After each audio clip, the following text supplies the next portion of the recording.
Warm greetings to everyone who is joining us for this fourth, I believe, session of the Third Way Live with the SG. And of course, I'm ever so grateful to every single one of you, especially the ones that are joining us either very, very early in the morning, which is most likely in the Americas, or very late in the evening, probably in the Pacific and Far East Asia, Southeast Asia. And of course, as we determined to do so some weeks ago, a month ago now, it has been our effort, our endeavor, and I say our not because I am using somehow a royal we, but because this is truly a collective effort. Because we have been trying our best to ensure that every Sunday, at least once a week, we are here and available to discuss with every single one of you more directly. Not only for me to expose some of my views and reflections, but most importantly, to hear your voice, because your voice is indispensable. And of course, before entering into the dynamic where I will be opening the floor for your questions live, and which I will seek to answer without any kind of filter, as well as, of course, telephone calls that can be done through WhatsApp, so free of charge. So I highly invite every single one of you to do so as well. And of course, I started by saying we, not because I'm using the royal we, but because it is a collective effort. In fact, my role is only to be here at 4:30 p.m. Addis Ababa time on a Sunday, whereas the hard work is being done by those that are behind the cameras, that by now you should already know, since we have mentioned them again and again, so I will not spend as much time presenting them, but again, just for the sake of remembrance, we have Abdurrahim al-Idrisi, we have Betty Solomon, we have Dr. Getahun, we have Hidayat, Jim Kulsi, the great Pearl, Annabelle, and of course Rufi, and of course we also have Fabian in another room, who is the one dealing with the WhatsApp calls that we hope you will be making.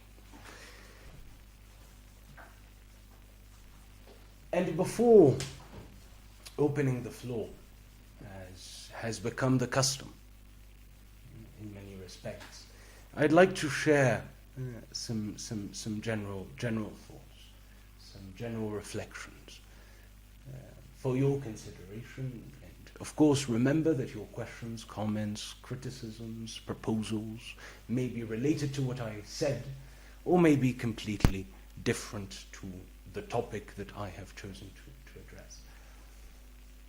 And the truth is that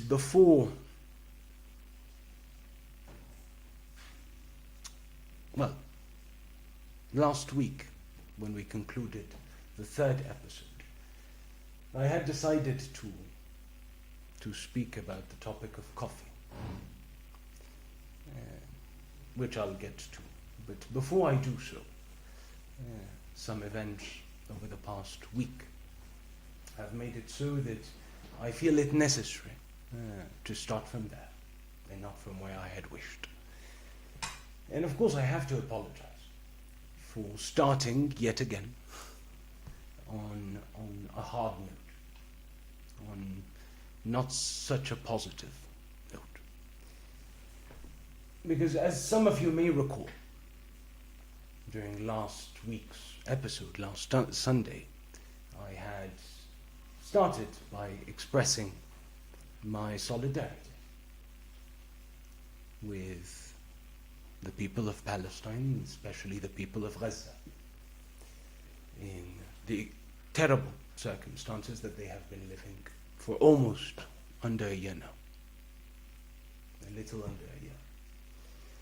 And of course, after I did so, which I had said it was not a political statement, because I believe that this issue has transcended the dynamic of party politics or national politics or parties. This issue is an issue of humanity, of humanism. And of course, after that session, some people came to me, not from the Secretariat, and not from the member states per se, but some people came to me with the best intentions in the world. Best intentions in the world. To tell me that, well, it was good that I mentioned it, but I should be careful. Careful in mentioning these matters. And again, I say well-intentioned, because they do not want to see my words twisted or misunderstood, which I think I very much welcome. But it is my conviction, or at least I firmly believe, that it is no longer, since when has solidarity become a crime? Since when has solidarity become immoral?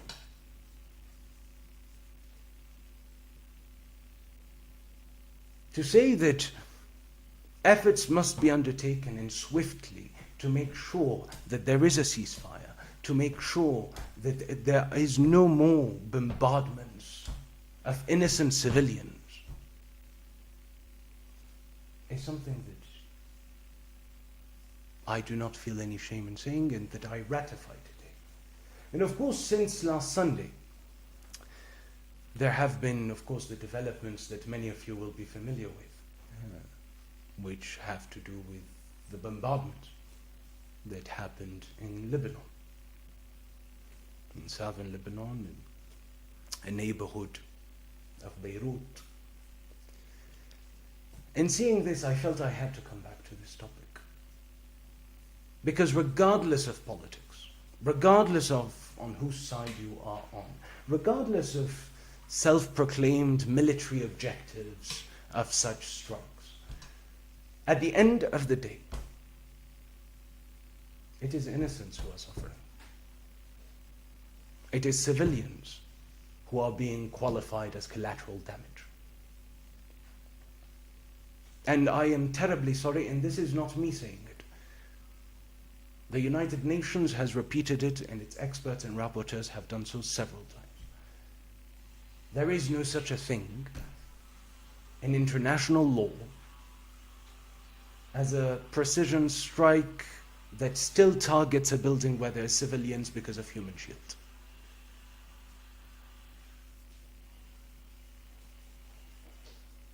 And of course, I am not here to enter into politics, because I think that it is needless to politicize those matters more than they already are.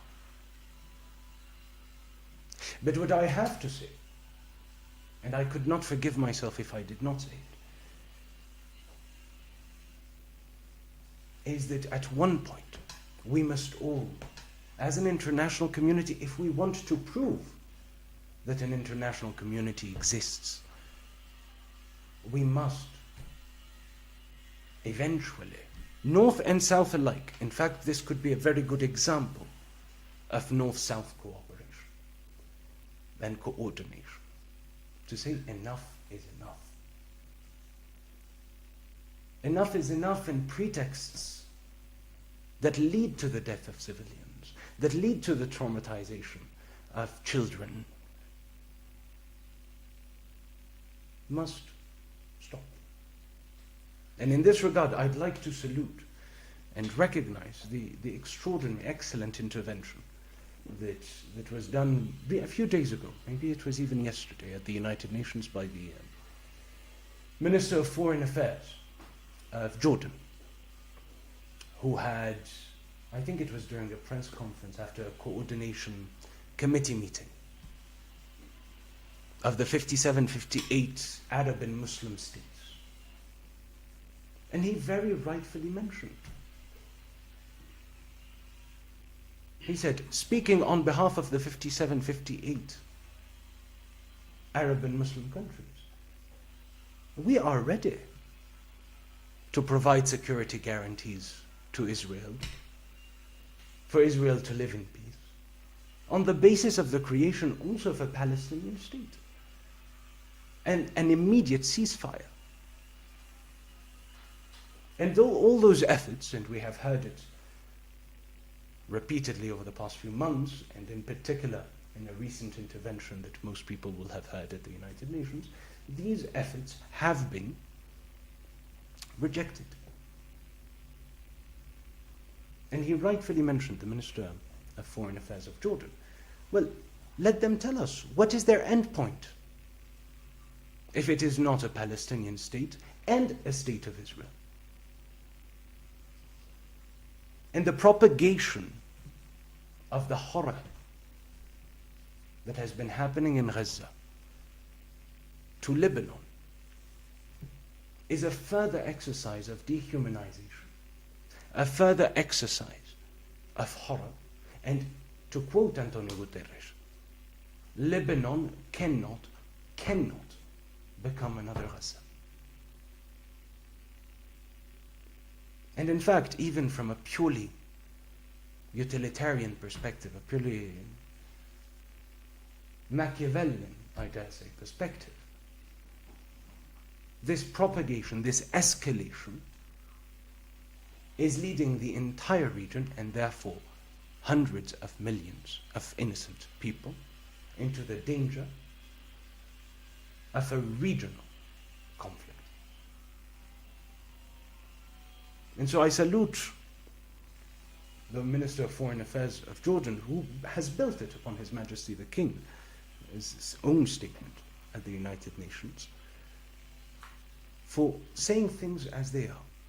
And I feel the least I could do is try to say things as I see them, from a purely humanist perspective. And in the same process, saluting as well, because what the Minister of Foreign Affairs of Jordan mentioned also builds upon something where we have to salute Saudi Arabia. Saudi Arabia that, well, in 2002, you will all recall the Arab Peace Initiative, which spoke of the withdrawal of Israel to the 1967 borders, the creation of a Palestinian state, and entire normalization between the Arab world and Israel. That is the same basis upon which the efforts have been undertaken since then. It was proposed at the time by King Abdullah, then Crown Prince of Saudi Arabia, endorsed by the Arab League in 2002, re-endorsed in 2007 or 8, re-endorsed in 2012. And also, I have to salute in this regard as well Saudi Arabia, that through its Minister of Foreign Affairs in New York also announced the creation of an international coalition, including northern partners, that is partners from Europe, in order to achieve a two-state solution. And I have my own thoughts about a two-state solution, but that doesn't matter, because at the end of the day, that is what has been approved by the international community, has been approved by the Palestinians, has been the framework. And we must move forward. And if we do not do so, if we do not have an immediate ceasefire, if we do not move towards granting, finally, long overdue sovereignty to the Palestinians in the form of an independent state, well, I am terribly sorry. What we will continue seeing is more cycles of suffering, more cycles of violence, where people who have nothing to do with the politics suffer. In fact, I remember this poem by W.H. Auden. It's a very long poem. It's called September 1st, 1939, in which he says, at one point in the poem, "I and the public know, but all school children learn.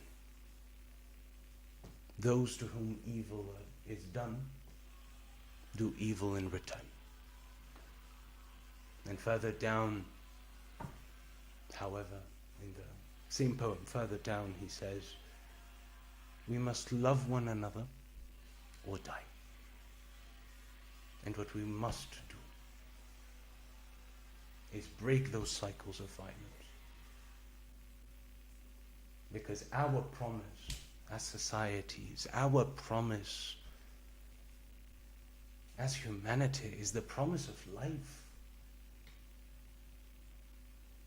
In fact, just to conclude on this point, because I think it summarizes very well what I think on the matter.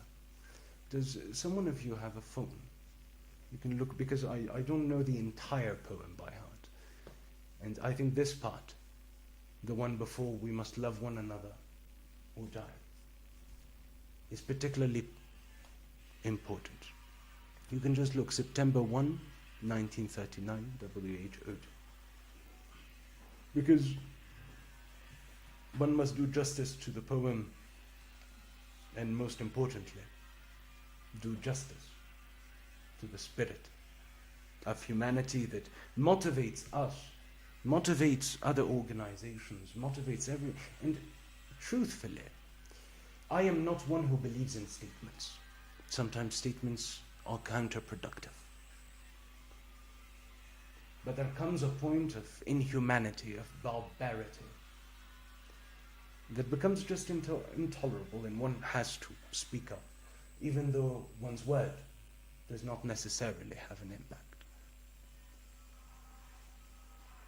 Have you found it? Thank you. Thank you very much. And just to quote this part of the poem that is extraordinary. And this is in the middle part, right before "We must love one another or die." And W.H. Auden says, all I have is a voice to undo the folded lie, the romantic lie in the brain of the sensual man in the street, and the lie of authority, whose buildings grope the sky.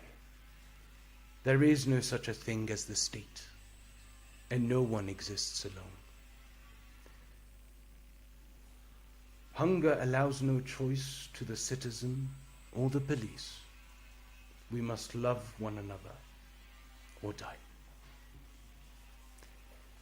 And my statement the last time around, and my statement this time, is merely to say that let us live together.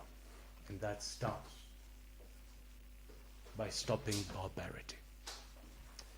Again, I apologize. I did say that I was not planning such a sad start, but it was very important for me to do so. In any event, once again, as I said earlier, my initial plan was to speak about coffee. To speak about coffee, and it's quite appropriate actually as a transition from inhumanity to coffee. Because coffee is, of course, and I'll get to this in a moment, perhaps the best symbol of the self, but at the same time the best embodiment of our common humanity. But in any case, I wanted to speak about coffee because on Tuesday, on the 1st of October, will be the International Coffee Day. And I wanted to mention it today because next Sunday there is a possibility that we will be undertaking a mission from the OSC abroad, and that for technical reason it might not be possible to have one of those lives.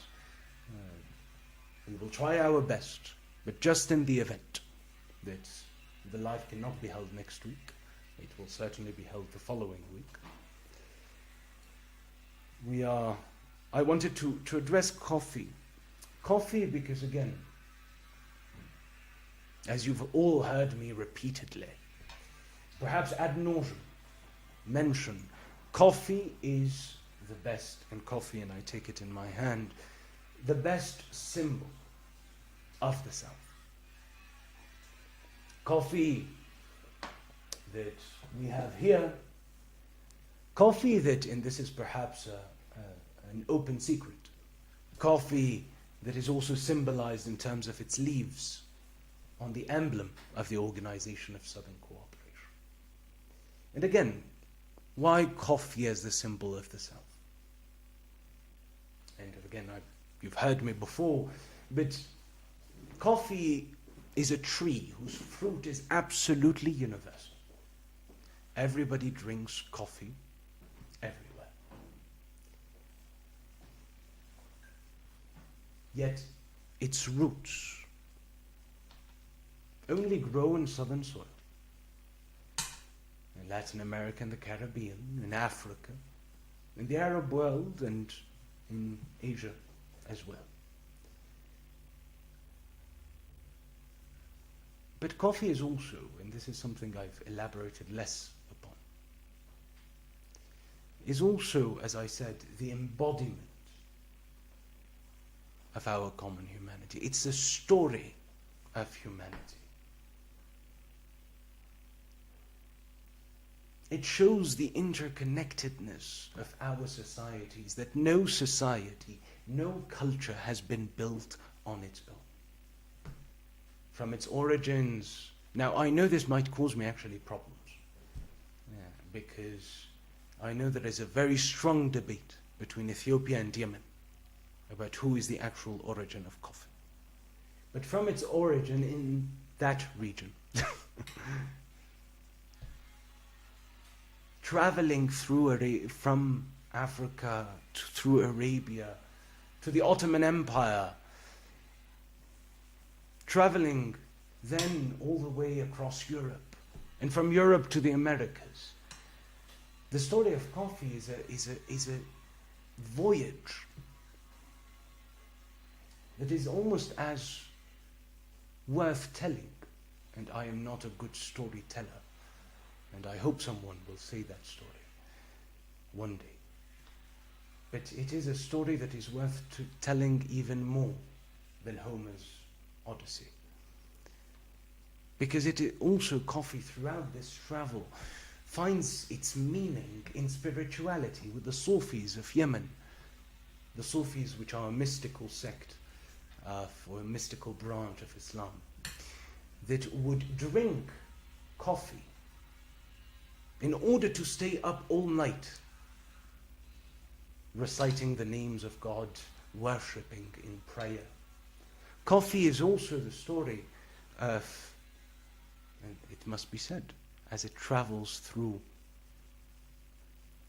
from Arabia to Europe.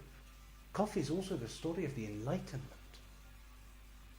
The Enlightenment did not happen in schools. The Enlightenment happened in coffee houses.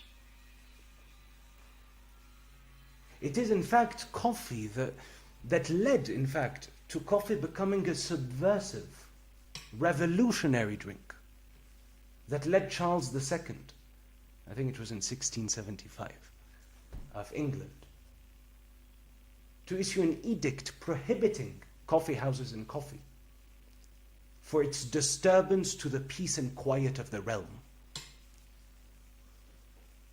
Because people would meet in coffee houses and spend all night discussing, and as opposed to meeting in the pub, the more they drank, the more they wanted to talk, the more awake they were. But coffee is also, till this day, a story of communion. As you go in Southeast Asia and Latin America, in Italy, where I was recently for a conference, and you hear bubbling conversations about poetry, politics, the weather, all accompanied by the cadence of pours of coffee. It's a moment for us to meet together. But it's also a question of memory. When we are in Addis Ababa as the organization, having our headquarters here, and you see the traditional coffee ceremony that is being done here, as it is done in Jordan, as it is done in various areas of the south, where you can see that coffee is more than a drink. It is the transmission of a memory. Coffee is also the best symbol, I think, of human resilience, adaptability, innovation, in the age of climate change, with soil erosion and other factors that are making it ever more so difficult for our coffee farmers to continue producing coffee. Yet these coffee farmers, these smallholder coffee farmers that have inherited this craft that fuels our mornings,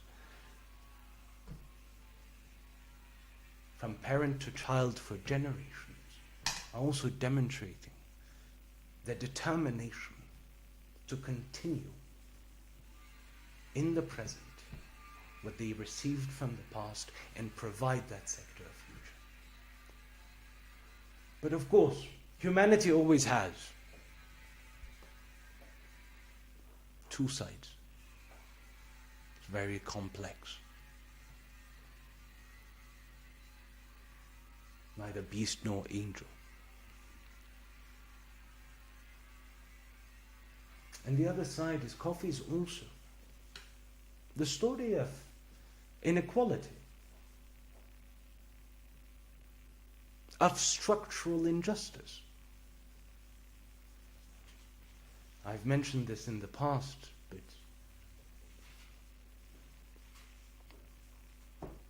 again, coffee is fundamentally a tree of the South, growing only in the 3 continents of the South.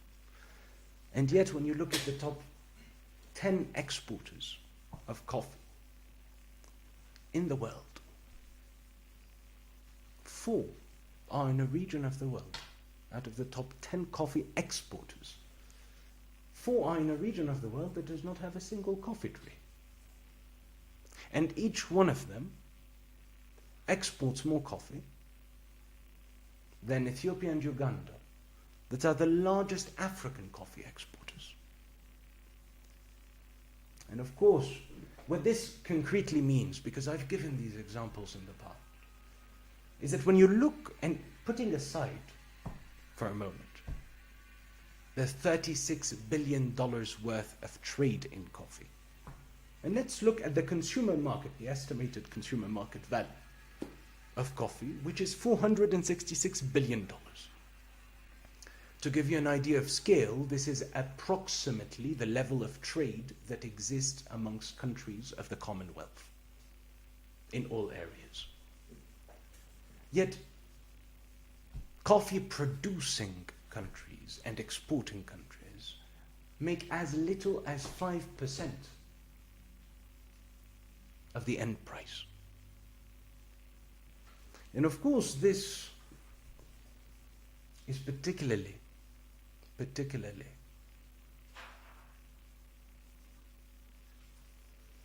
painful, I dare say, beyond ideas of North and South, when you realize that the majority of coffee farmers, well, at least 25 million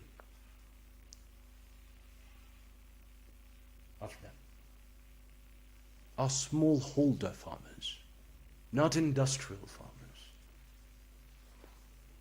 And when we realize that structural injustice, and then you come to realize the fluctuation upon which they depend of commodity prices that eventually affects them. And then you have some good initiatives, positive initiatives, that mean well to establish fair prices for coffee. But fundamentally, it has three fundamental flaws as an approach. Number one, the cost of producing coffee. A bag of coffee, whether it's Robusta or Arabica, is not the same between two countries, let alone between two continents. Yet we are establishing one single fair price that can go as low as fair price, as low as $1.80 the bag.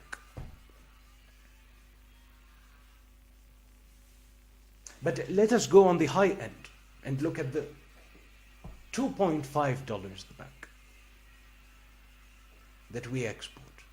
And this $2.5 the bag is for green beans, because that is what we export from the south. Because those four major exporters are mostly exporters of processed coffee. And that processed coffee brings on average $40 the bag. Not 40. And then of course,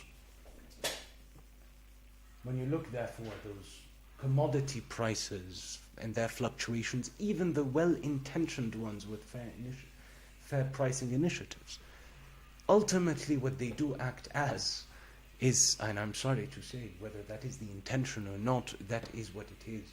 It is a price guarantee for the retailer and not a living profit margin assurance for the producer.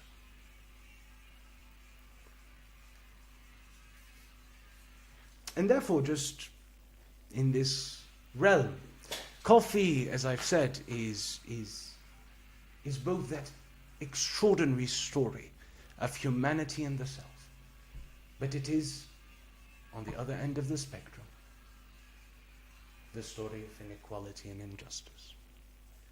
And in this regard, I'd like to share just some general ideas or thoughts about those injustices and how to overcome them, because it is one thing to point the finger. But pointing the finger at a structure is not fruitful unless it is accompanied by clear, or at least attempts of clarity in proposals. And this is mostly something that I had raised about a year ago, almost exactly a year ago, a bit over a year ago, in Uganda. And I looked over there because we have Pearl, the extraordinary Pearl, coming from the Pearl of Africa. And of course, I was in Uganda, and I had mentioned this in a speech which I believe is both on our website in terms of text but also online, which was at the Africa Coffee Summit, bringing together coffee producers organized by the government of Uganda, a founding state of the OSCE, and the Inter-African Coffee Organization. And some of the ideas that I brought, without wanting to be too elongated or too long-winded in the process, is first with regards to these fluctuation of prices that do not ensure, do not guarantee a living profit margin for producers. These are short-term measures. We should work together as countries of the South, and in particular with organizations that are specialized in this, such as the Inter-African Coffee Organization, as well as other organizations that may be similar in other regions of the South, Latin America, the Caribbean, Southeast Asia, etc. There is an international coffee organization, but that is not necessarily part of its mandate, which I'm about to propose, because it's composed both of the major producers and the major consumers as an organization. We should probably work to create not a new organization, but bridges that allow our countries to come together to stabilize the prices of coffee. sounds far-fetched. But we've done it with oil. There is no reason we cannot do it with coffee. And stabilize the prices for the market, both for the producers, but also for consumers down the line. We must address as well, crucially, if we want to address the structural inequalities and economic injustices that for coffee producers in the South, we must address the productivity gap. And I say we must address the productivity gap. And I raise this, and this is not necessarily something that has to do with the North, and this is proof that our endeavors are not against anyone, they are in favor of certain endeavors. For instance, you look at the continent of Africa, 30% of all arable land in the world used for coffee production, that is, out of all land used for coffee production in the world, 30% are in Africa. Yet Africa's coffee production corresponds to between 12 and 14% of the global production of coffee. You can immediately see, without further analysis, the productivity gap in this regard. We must also, and in fact, with regards to this, of course, it speaks to a lack of access to technology, such as fertilizers. But aside from fertilizers, there is much that can be done by our countries if we put our heads to it, to address this productivity gap, as complementary endeavors to the ones of seeking fertilizers and access to them, which is an injustice in and of itself. But there is a very interesting study that was done, I think, in 2020, between the University of Adelaide and Makerere University in Uganda, that demonstrated that pruning, you see, I don't know about you viewers and participants, but I see, the moment I started speaking agriculture, I lost half of my audience here.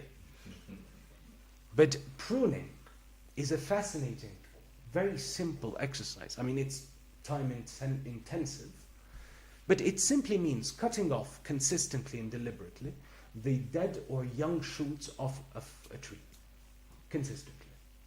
And it demonstrated, this study, which was a short-term study, it would be interesting to expand it, that pruning done consistently, and it was done on coffee trees, pruning had multiple benefits. The first, it reduced water usage, which is quite obvious since you are cutting off some branches. Second, it created water reservoirs in the soil that could be utilized for other crops. And third, to the point of productivity gaps, it increased the yield of coffee trees from 27 to 32%. All of this without fertilizers and technology and so on. And therefore, we must also equip our smallholder farmers with the knowledge that is necessary to overcome this productivity gap as we endeavor to achieve greater access to fertilizers. And of course, the third thing that we must do, it seems to me, is that we must also create a mechanism to trace exports. Why tracing exports, you will say? Because it is disheartening that a few years ago, Germany, and again, I don't blame Germany for it, but Germany exported $635 million worth of green beans, not processed coffee, of green beans, which was more at the time than the two largest African coffee exporters. And when I say tracing exports, because it is a legitimate requirement as part of business undertakings to make sure that what you are exporting is not just being repackaged and sold at a premium. Let those who want to buy green beans to process them come directly at the source. And therefore a sort of certification, just as there is certification coming to the coffee farmers in terms of sustainability, to have certification, traceability of our exports. And of course, this will imply to a certain degree a slight reduction, I assume, of green bean exports. And mind you, I'm speaking of a reduction, not a prohibition. Nobody is speaking of stopping to sell green beans to the large multinationals, but a reduction in green bean, a gradual, progressive, and a strategy must be articulated of gradual, and this must depend on each country, of a gradual reduction of green bean exports. And the difference must be redirected towards national or regional coffee industries that dedicate themselves to the transformation of coffee, towards instant coffee, encapsulated coffee. Coffee that has a high value addition and that enables a greater market share for producers. But also, and as my final point on the issue of coffee,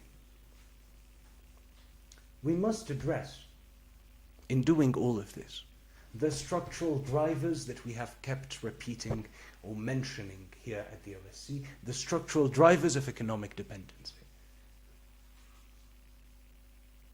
And that starts first and foremost with high value added industrialization, which in the case of coffee means investing, because it's no longer enough to produce in our countries, we must transform within our countries. The first is investing, for instance, in the case of coffee, in roasting facilities, in packaging facilities, in capsule factories. We must also invest in open source and homegrown technologies, both to leverage their potential for enhanced production, but also to have origin traceability, enhance the traceability of the origin of a certain coffee, which is very important in the coffee world, enhancing the quality checks.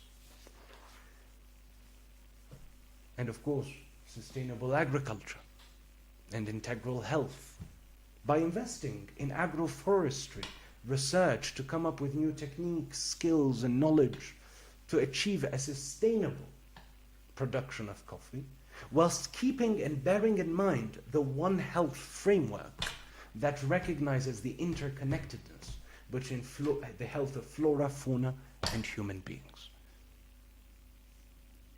Must also invest, of course, and as you all know, education is very close to my heart, in balanced and inclusive education. And you might ask, what does this have to do with coffee?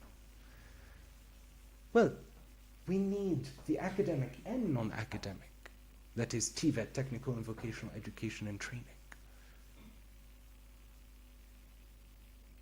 transformation that will lead to the design of courses for coffee roasting and blending at an advanced level, which is necessary if you want to export processed coffee, if you want to export capsules.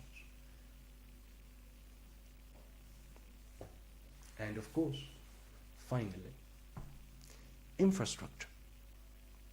Infrastructure, as I've said in the past, not just for national production, but in the case of coffee, again, there will always be coffee brands in the north that are not coffee producers. And that is absolutely fine, so long as it is a fair trade.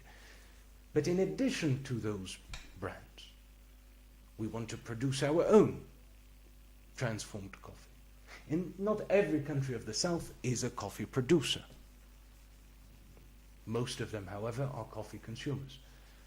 And therefore, we need to invest in the transportation, in the supply routes for that coffee production that will be necessary for imports of materials, such as nitrogen, such as aluminium, all those various aspects that you need to process coffee, but also facilitate the export of coffee by investing as well in cost-effective distribution channels, in storage and storage facilities within our countries for coffee.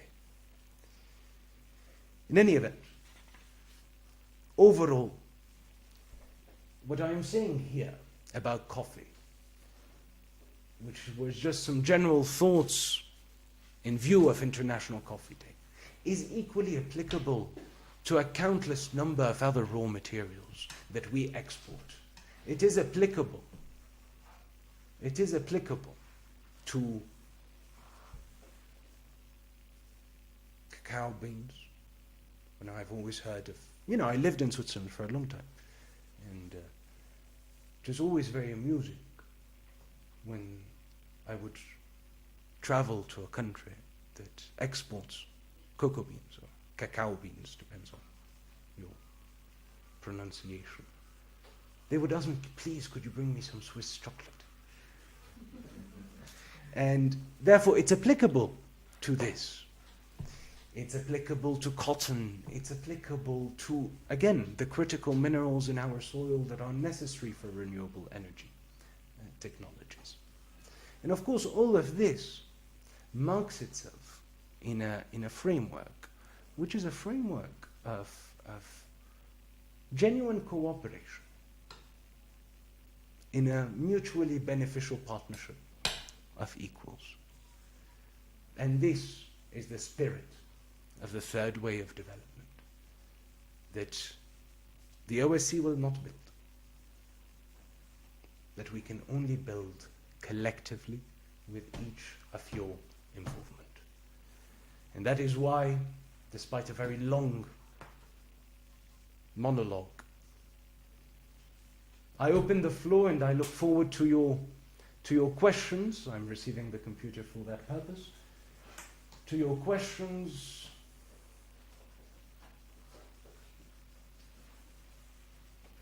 And of course, I'm seeing the comments. Don't forget that you can also call through WhatsApp, if that is correct. It is working today, beautiful. Right. We have a question from Hernan. Saludos, Hernan from Mexico. I think we had a question from Hernan from Mexico. Saludos de México nuevamente, secretario. ¿Cómo nuestros países del sur pueden hacer algo potente sobre lo que pasa en Palestina? No hay problema si usted responde en inglés. Es mejor para que todos entiendan.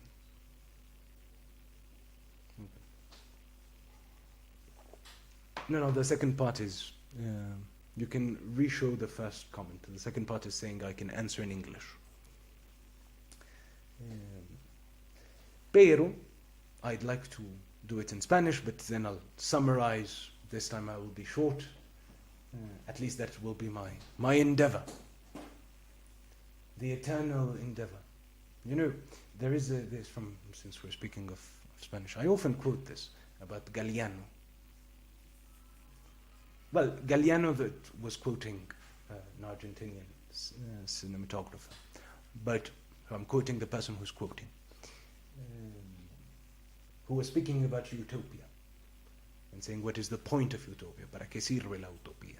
If I take 10 steps towards her, she takes 10 steps back. That is the purpose of utopia, to continue walking. And it seems sometimes that in addition to the third way, my utopia is to be concise.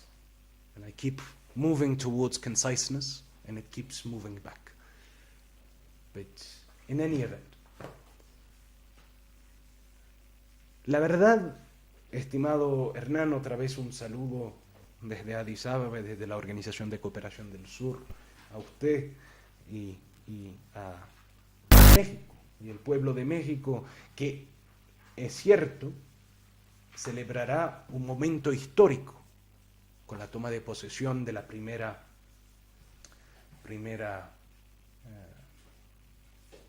presidenta o presidente mujer. Bueno, no sé, depende de la escuela. Yo no tengo posición sobre presidente, presidenta, pero la primera mujer tomando ese cargo tan importante de un país tan importante, tomará posesión el 1 de octubre, si me recuerdo bien, estimado Pulsi, ¿no? Así que un día es muy simbólico. Mire, de forma muy rápida, en términos de Palestina, yo creo que hay mucho que se puede hacer, pero no todo se puede hacer solo desde el sur. Pero desde el sur, como países, lo que podemos hacer en el caso de Palestina es, primero, para los países que no han reconocido todavía el Estado palestino, reconocerlo. Segundo, levantar su voz, creo. Y digo todo esto con conciencia plena, que yo no soy un representante de Palestina, no puedo hablar al nombre de Palestina. Eso son mis opiniones personales. Segundo, que me parece imprescindible, levantar sus voces como países para un cese el fuego y para la creación de un Estado palestino. Y tercero, hacer diplomacia, incluso diplomacia silenciosa, no hace falta que salga en los medios, para que nuestros contrapartes, nuestros amigos en el norte, que son aliados también de Israel, puedan hacer una presión humanitaria, humanista, sobre Israel, para que haya un cese del fuego inmediato. Así que eso de forma muy general y muy rápida. Después hay muchas otras cosas que se pueden hacer en términos de educación, de salud, etcétera, etcétera, pero en general eso es lo que yo le diría. So to summarize very quickly what I said, and I'm going to go very quickly because I was told that we have a call.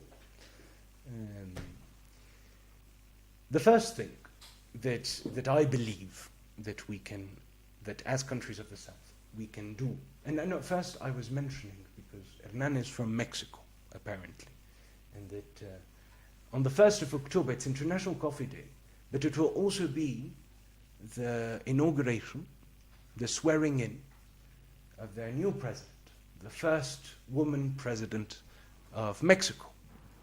So now the 1st of October takes on two dimensions that go in the direction of the third way of development.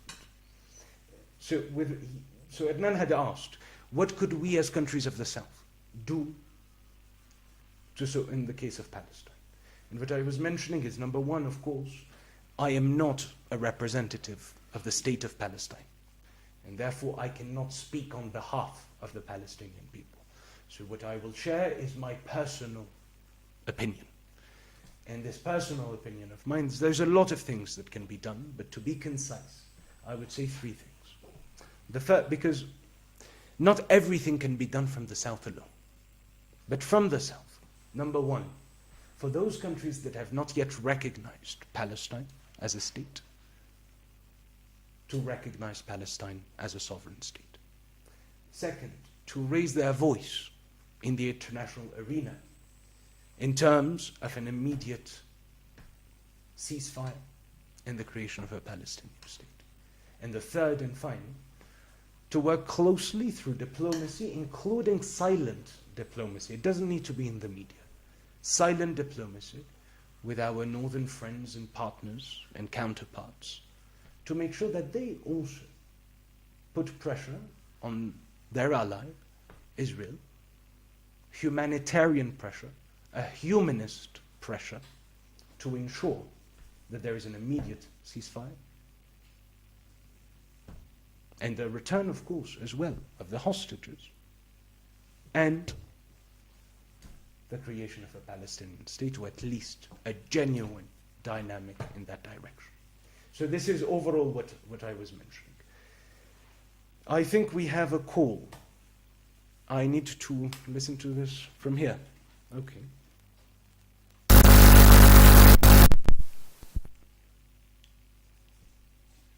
Will people hear it as well? But I don't hear a thing, except white noise. Hello? Yes, hello? Hello, Manssour. This is Tobias Belgrano from Argentina, from South America. Hello. A great pleasure. So I was wondering regarding international politics and the global south,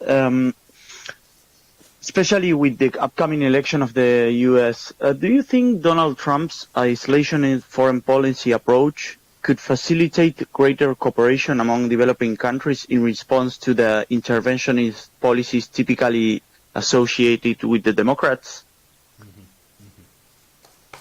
Thank you. Could you give me your name again? Tobias. Tobias, un gusto saludarlo. A great pleasure to greet you, and thank you for calling. You have entered into history now as the first caller, live caller on the Third Way live with ESG. So this will be for the records.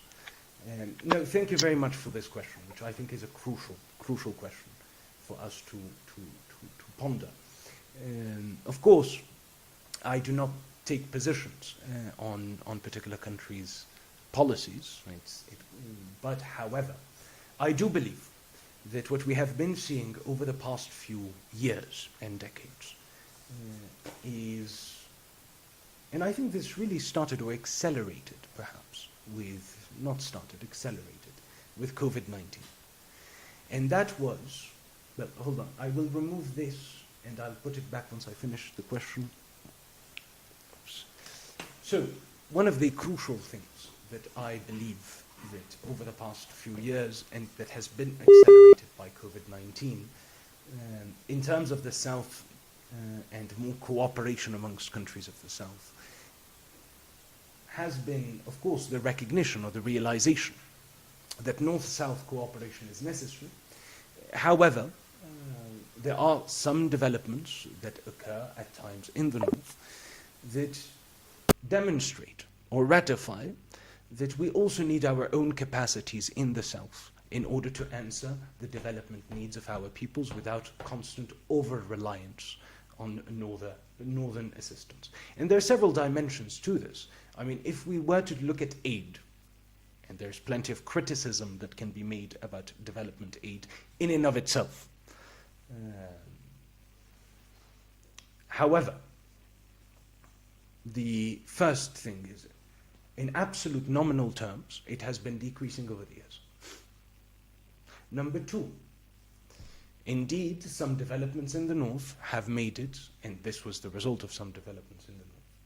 But the second, of course, is I think there is a great growing awareness or wish or determination in countries of the South to have a greater say, not only with regards to our own national development and national priorities, but most crucially have a greater say in terms of the international frameworks that are meant to support countries to achieve development and prosperity that is equitable and sustainable for all. And the third aspect, and I go back to COVID as an example, which I think is crucial, is, again, at the height of the pandemic, when humanity faced an existential threat, our countries of the South found it exceedingly difficult to access vaccines equitably. Sometimes it was even impossible, and not because we wanted charity. Many countries were ready to purchase vaccines, but because some, in the North, monopolized production, where they had kept enough reserves of vaccines to vaccinate their people 4 times over. And this is not me saying it, it is COVAX, created by WHO and Gavi amongst others. Excuse me. So I do believe that some developments that may happen in certain countries of the North have positive impacts, if you will, on the consciousness or the awareness in the South of the importance of greater South-South cooperation, not against North-South cooperation, but in recognition that we also need to know that, or we must also start relying on our own endogenous capacities to achieve development and not only depend on Northern assistance. And that South-South cooperation allows us as a collective of countries to speak as equals, as genuine partners with the North. And I say this because I was in Rome recently. I know I'm answering your question perhaps at greater length than you wanted, but I was in Rome recently, invited, last Monday. Beautiful Rome, extraordinary Rome. No, really, if you haven't gone, you have to go. But I went there, unfortunately not for a holiday, it was only one night, but to attend the General Assembly of the International Cooperation Group of Brazilian universities that had hosted its General Assembly at a university in Rome. And we had a beautiful conversation on a panel about international academic cooperation to achieve a sustainable, equitable, and multicultural world. And of course, one of the persons on the panel was a director from the European Union, from Erasmus. And at one point during the conversation with the audience, I thought it was important to mention that when we speak of South-South cooperation, look, our spirit, our belief, because we always say a third way of development from the South, by the South, for humanity. We believe in unity. We believe in unity, in uniting again and again and again. Uniting, and when the unity collapses, to work at it again, uniting people under this common humanity. But to have unity, you must also have equality. And so when we speak of South-South cooperation, we speak of it as well. And I think there is that growing awareness that coming together as countries of the South on a number of issues, from climate finance or climate reparations to matters such as industrialization, when we come together, or technology transfers, when we come together, we finally can enter into a dynamic of conversations of equals as genuine partners to achieve mutually beneficial results. And I think that therefore, with those developments over the past few years and some current ones, there is that growing awareness. But of course, from the South, we remain always open to working with anyone and everyone that wants to work with us to achieve our common aspirations, and in the same spirit of mutually beneficial partnerships of equals. I don't know if is he still on the line? Yes, have I answered your question? No, he's not. Okay, it's fine. It's another call. Okay. I am new to this.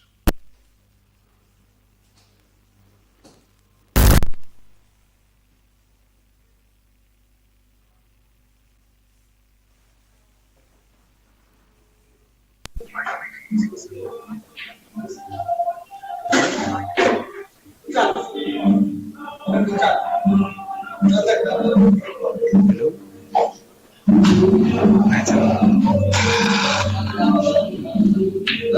So I can hear some very nice music. Do we have Hello? Yes, hello?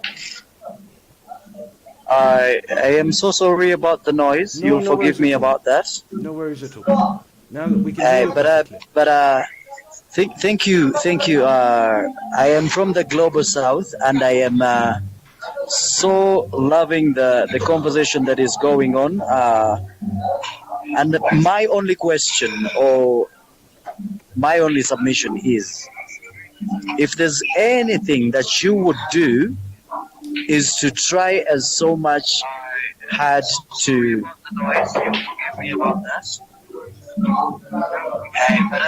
share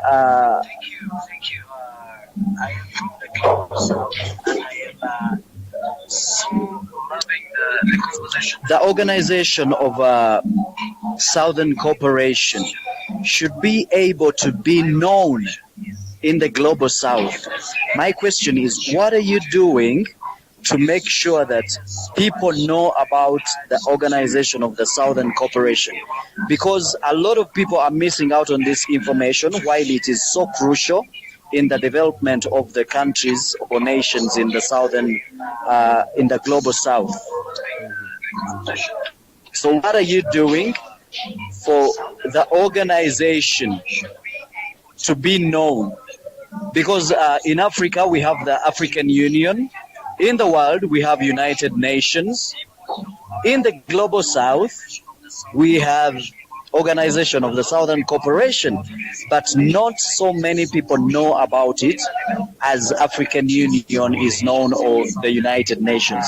So what are the ways that you've devised to make known the organization?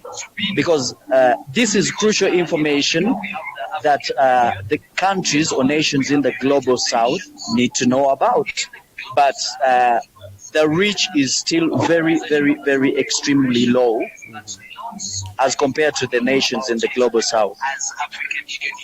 Thank you very much. Thank you. Thank you very much, Nelson. Thank you very much, Nelson. I understand you are from Kenya, so our neighbor, in effect. I thank you very much for this question, which is a crucial one. And it is true that today, the Organization of Southern Cooperation, this intergovernmental organization, the only intergovernmental organization in the proper sense of the word that is with an executive secretariat, and that goes beyond geocultural boundaries, but englobes the entirety of the greater South, that the Organization of Southern Cooperation is not as well known as the United Nations, or the African Union, or some other organizations of a more regional, sub-regional, or geocultural basis, such as the Organization of the Islamic State, or the CELAC, or UNASUR in certain regions. So I recognize this entirely. Now, let me contextualize, not to justify, but to contextualize. First, for us to understand from where are we collectively coming, in order to understand where we are going in terms of communication. Number one, which I think is crucial, is the Organization of Southern Cooperation is extremely new in terms of intergovernmental organizations. Yes, we were founded in January 2020 and came fully into force in terms of activities in January 2023. But of course, you look at the African Union and you're speaking of decades of presence. You look at the United Nations, decades. Over 7 decades of presence, to the extent where most of us were born and went to school and were aware of the United Nations and aware of the African Union or the Organization of African Unity at the time, or the Arab League in the case of the Arab world, etc., etc. In the case of the OSCE, we are starting afresh from scratch. And what I mean by this is when you communicate, having a history of 7 decades of reach out, of communication, of activities, of projects, inevitably. In fact, even being in the history books, at the end of the Second World War, we create the United Nations, which was preceded by the League of Nations. Anything that you communicate has far more uptake immediately because there is already an audience for it. Now, that is not to say that the OSCE will not get there. The only thing that I'm trying to say is that the OSCE is in a slightly different scenario insofar as we were born in January 2020. We do not have that general awareness by people from their childhood about the organization. That is number one. Number two, that I think is crucial, is because we were so young, my focus as Secretary General, it is true, has been less on the communication side and more on the consolidation side. And what I mean by this is that when we arrived in Addis Ababa, established our headquarters in January 2023, our first endeavor was to consolidate the secretariat that would be capable of executing the common program and vision of the member states and associate members, which we very successfully did in 2023. And in 2024, the early days, the focus was principally on delivering the program, delivering the projects, the 400 scholarships as part of the framework to reinforce exchanges between youth and regions through education, Freire, the OSCE Institute that builds the capacities of member states to lead the educational transformation to which we aspire, the Greater South Information System that we launched in February and that has already more than 500,000 academic resources provided free of charge to institutions, universities in our countries. And therefore our focus was there. And we successfully did it. And less on the communication that was more external facing. Now, however, when I say this, I also say it in recognition of the fact that it was also, we have to, if we are doing those sessions, I have to be transparent. And the transparency that is due is that also, in January 2023, we could only as well just communicate ideas with nothing tangible, nothing concrete. And I think that we have now entered into the phase where there's tangible cooperation, tangible, palpable projects being implemented in the multilateral setting. And in this regard, I think that we are entering into a new phase of our communications. In fact, we have also done some restructuring within the organization to better respond to the communication imperatives that we have in order to be better known. And I think there, because you asked me what are you planning to do? And I think there, of course, I can't give you the entire communication strategy. Not because it's confidential, but because it's very long.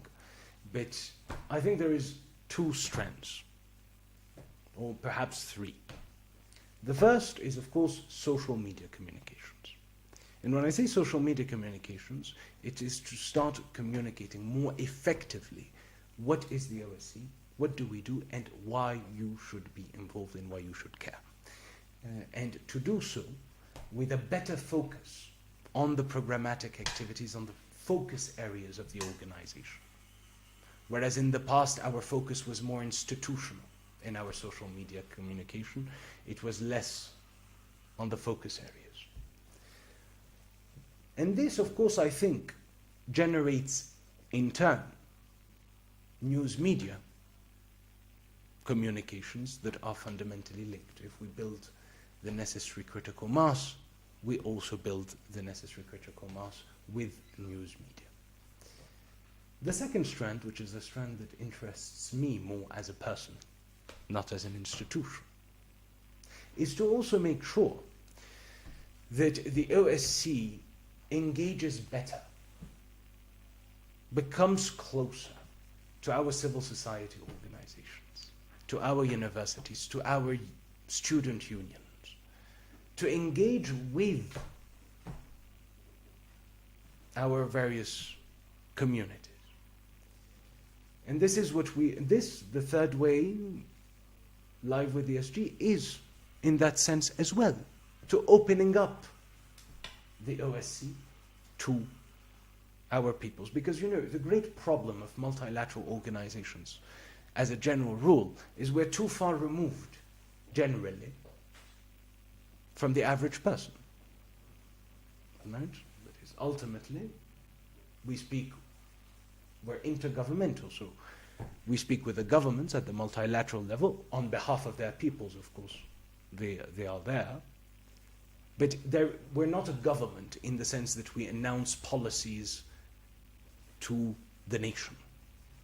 And therefore, part of the balancing that needs to be done is recognizing we're intergovernmental, we do not interfere in the national affairs of countries. However, we should also be in a position to better communicate, better engage with youth, with universities, with academia, and so on and so forth within our countries. And this is part of the endeavor that we are planning to do. But the last one, which I think is very important, is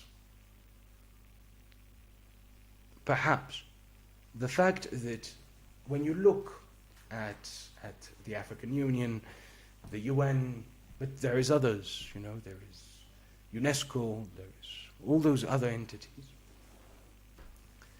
Ultimately, aside from the legacy, they have a stronger presence in the countries. Now, since we started in January 2023 with the headquarters that needed to be consolidated, we still have not established regional offices or national offices. And part of our objective going into the next biennium, subject to member state approval at the General Assembly that will happen in November, is precisely to open some regional offices, to open some national country offices, so that there is also that closer engagement with a better understanding of the context and priorities of each region. So I think this is overall what I would say with regards to your very important question. Now, needless to say, I do take the point. It is true that we have done extraordinarily. And this is for the PACE team, our public advocacy, communication and engagement team who is here. Our weak point has still been our communications. But you have all been demonstrating over the past few weeks, if not months, an extraordinary uptake, which I am sure, Nelson, by the end of this year, we will still be doing those sessions. I would like you to call back and tell me if you saw the improvement. But the last thing I would say with regards to this, Nelson, is kindly remember that the communication cannot just be from the OSC to you. And communication is a two-way road. It is a dialogue.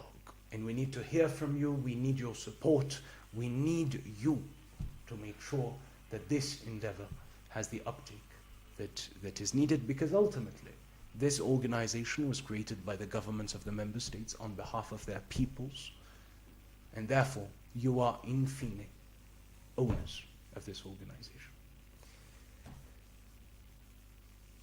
I see a question from Keely E. Rowe that says, greetings from Trinidad and Tobago. Does the OSC see itself as the UN of the Greater South? That is a very good question. Actually, no, not at all. Because the Organization of Southern Cooperation, whereas yes, it has that very broad mandate, very broad aspiration to bring our countries together, to make sure we work together, that is, in the spirit at least, similar to the United Nations, except with a focus on the Greater South. However, I say no, because we firmly believe that South-South cooperation must become palpable, tangible, concrete. And in this regard, our focus is less on the concertation and more on the consensus building to achieve tangible, concrete projects in areas of mutual interest for our member states. That is, a development-centered mission, whereas the UN also has that peace and security dimension, which we do not have. We are focused on that development-centered cooperation amongst our countries. I hope that answers your question. Please don't hesitate to ask me to develop further. I'm making my questions shorter because Pearl is looking at me anxiously. And I see another question from Keely Iro, which is the follow-up question. Also, if this question is permitted, how is the OSC funded and funds its programs and projects? Well, all questions are permitted. I said that, and ultimately, as an intergovernmental organization, all of our documentation and processes are public. That being said, and often I say, there is no indiscreet question, only indiscreet answers.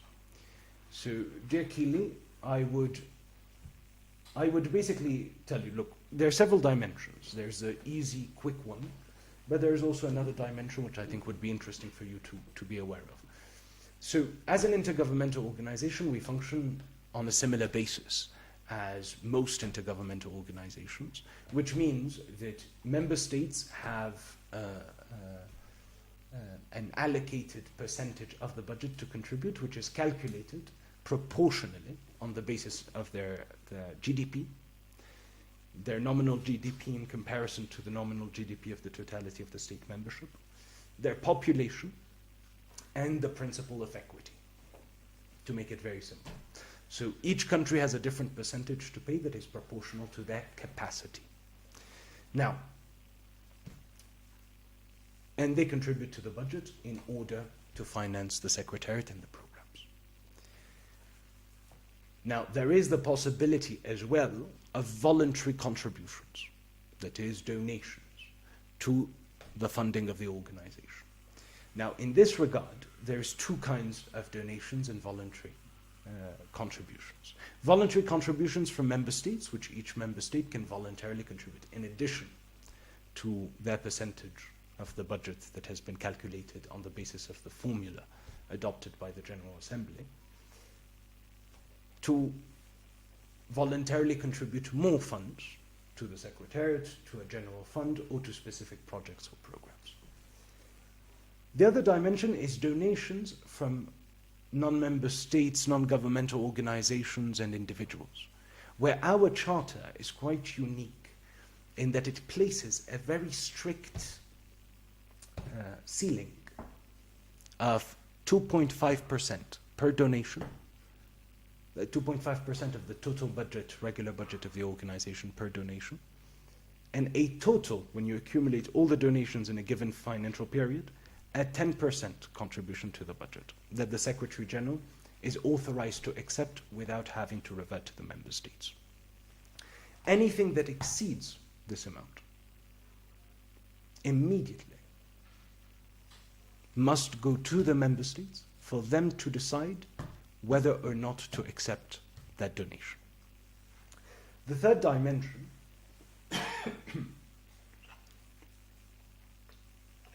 and the last dimension of the funding is our financial subsidiary, the International Solidarity Fund for Development, which is present in our constitutive charter as one of the three main organs of the organization. Now, it will be launched in November, hopefully. I say hopefully because it always depends on member state approval, but it's part of our charter, which is, to put it very simply, the OSCE's own multilateral development bank, which has three functions. The first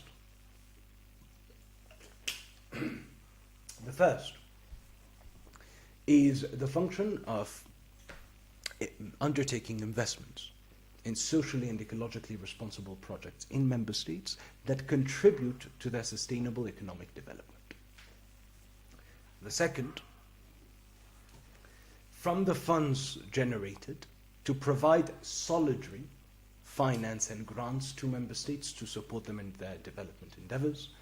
And the third is to contribute to the OSCE budget, and here I quote the charter, to gradually reduce and eventually fully cover member states' obligation to the budget. There's also this dynamic by member states to create a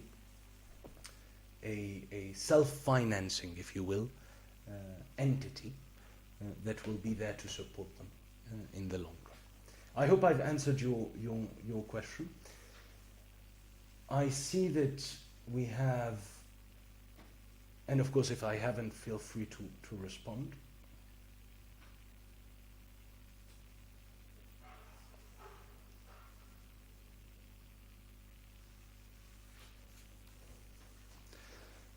I see a question from Atta Mesan Kofi, who says, hi, thanks for the work of OSC. I saw a few months ago, the OSC came up with South-South scholarships for Africans who want to study in Brazil, in South America. In your future plans, are you planning scholarships for students who want to study in other African universities or who want to study in Europe, Asia, or other countries? Thank you very much for this question, which is crucial. So, let me clarify. The first is the scholarships that you rightfully identify for Brazil are open not just to Africans, but open to all citizens of our member states, the postgraduate scholarships, that is master degrees and PhDs, to go and study in Brazil. Now, this step, if you will, inscribes itself as within a larger project that we are gradually rolling out, which is the framework to reinforce exchanges between youth and regions through education, Freire, which serves as let me put it to you very simply, as the Erasmus, if you've heard of it, the Erasmus of the South. That is to say that it acts or plans to be a fully fledged student and academic mobility scheme across our countries, to not only provide scholarships, but to also enable youth from our countries to go and study in any other part of the South, any other continent, but also within the same continent, with credit equivalencies and so on and so forth. And this really stems from the fact, or the profound conviction, that Freire is also ultimately an endeavor to, on the one hand, make learning more relevant. That is, if you are from Cambodia, as the example I constantly give, which is a country with a tropical climate, and you would like to study abroad tropical medicine, it makes more sense to, say, study in Nicaragua than to study in Canada at minus 17 degrees Celsius. If you are a West African that would like to study African studies, it makes more sense for you to study in another African country. Or if you want to study Middle Eastern studies, to go to Jordan, for instance. On the other end of the spectrum, it also seeks to build bridges amongst our peoples, encounters amongst our peoples. And therefore, just to summarize my answer to you, yes, further scholarships and mobility schemes within Africa, between Africa and Asia, Africa and Latin America, Latin American Asia, etc., are indeed planned, and we hope to roll them out as the new biennium unfolds. I just see, this is not really a question, but I'd like to address this. I see that there is Abdul Rauf Sadiq. Your scholarships are not eligible for Ethiopians. Yes, they are. They absolutely are. And actually we received numerous, I think almost 1,000 or 2,000 applications. Sorry? No, for Ethiopians specifically. Applications from Ethiopian citizens. And of course, they are entirely being taken into account. The decision of granting, or the decision on the merit of the application, does not depend on the OSC, it depends on the universities themselves. They have planned to do so on the 19th of November, if my memory does not fail me. And of course, we will also be there to support and promote and encourage the acceptance of the applications from our member states. So this is my, well, not an answer, it's my clarification to you. Is there any question that I may have missed?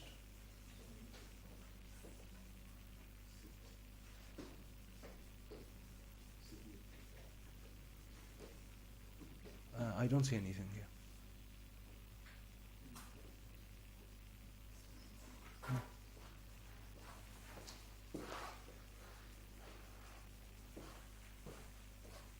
Let me see.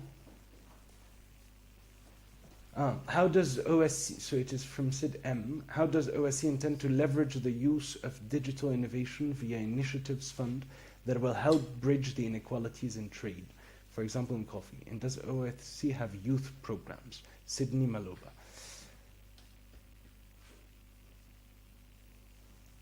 Okay, this is an excellent question. What I would say, because I could spend hours on this topic alone, is the first, of course, the OSCE works closely with member states to support them in creating the policy frameworks, the regulatory frameworks that are conducive to the development of technology with homegrown capacities, endogenous capacities, in order to answer the need of our countries when it comes to bridging the gaps, when it comes to connectivity, when it comes to bridging the gap, when it comes to trade as well. Now, that is one part of it.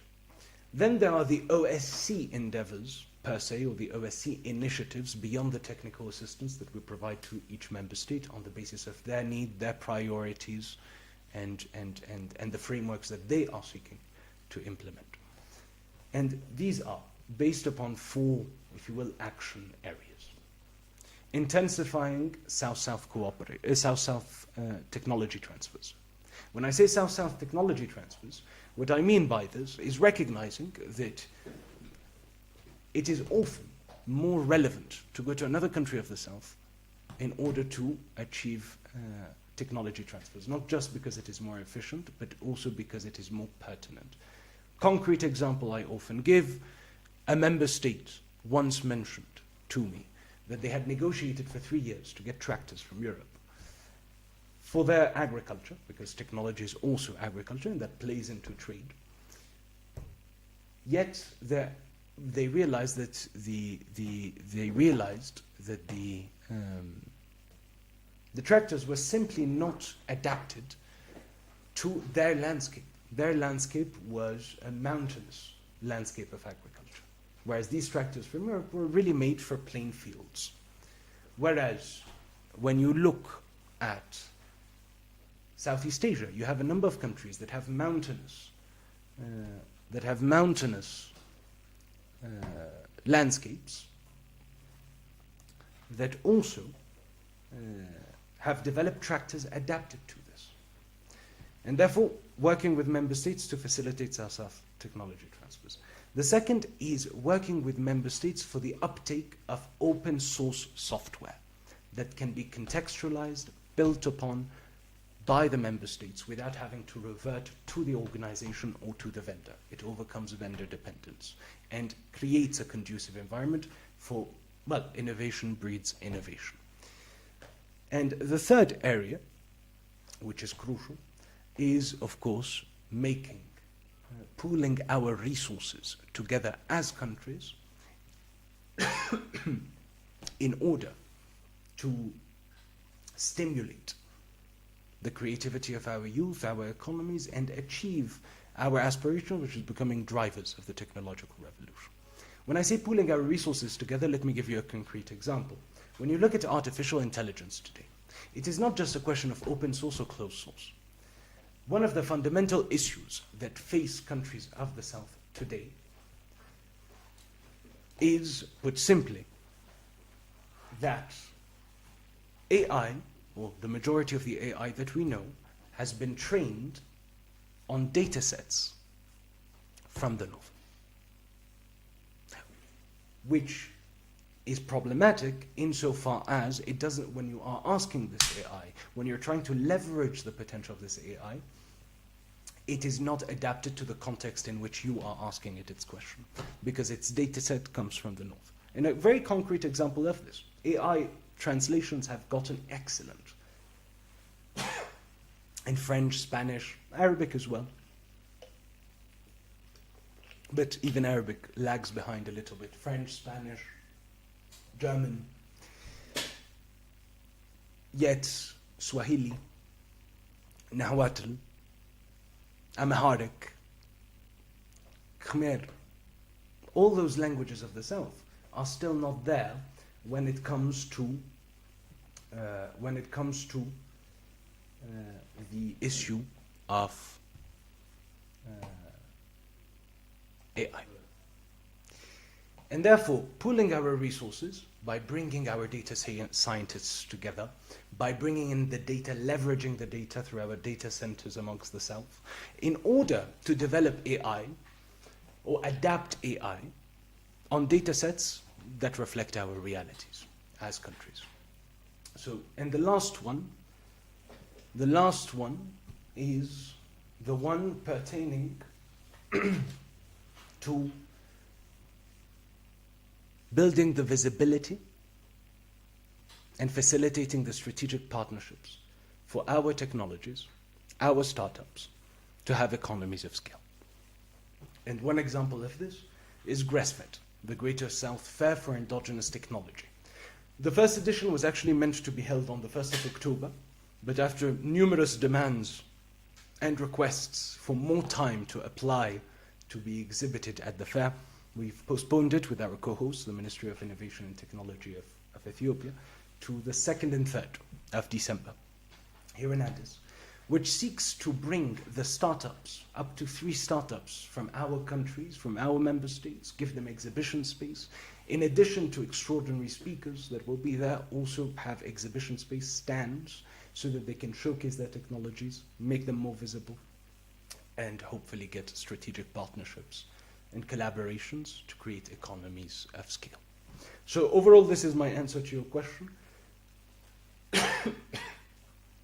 I think that I have 5 minutes. Okay, good. So let's see.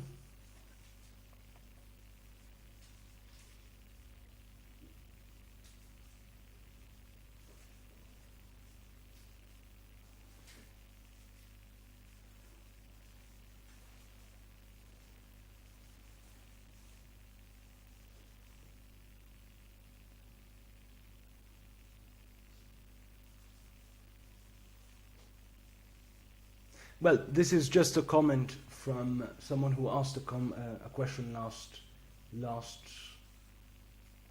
week with regards to an HR issue.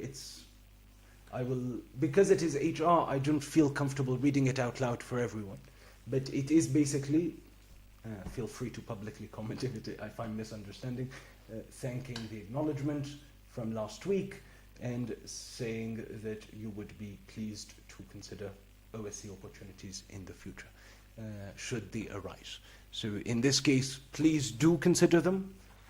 We are always open to qualified candidates, and we look forward to receiving your application in due course for any position that might be appropriate. I think these are all the questions that we have for today. I think we have to wrap up soon. So allow me just to conclude. And to conclude by thanking every single one of you for your questions, especially the ones who called, who have made history by finally calling directly so their voice could be heard. And of course, to thank every single one of you for your questions, comments, and also pointing out weaknesses within our endeavors, such as our communications so far, because this is a collective construction. And your efforts, your involvement is indispensable to the third way of development for which the OSCE was founded and for which we all here at the Secretariat sacrifice every day. And without further ado, I thank you all, and I hope to see you again for the next episode.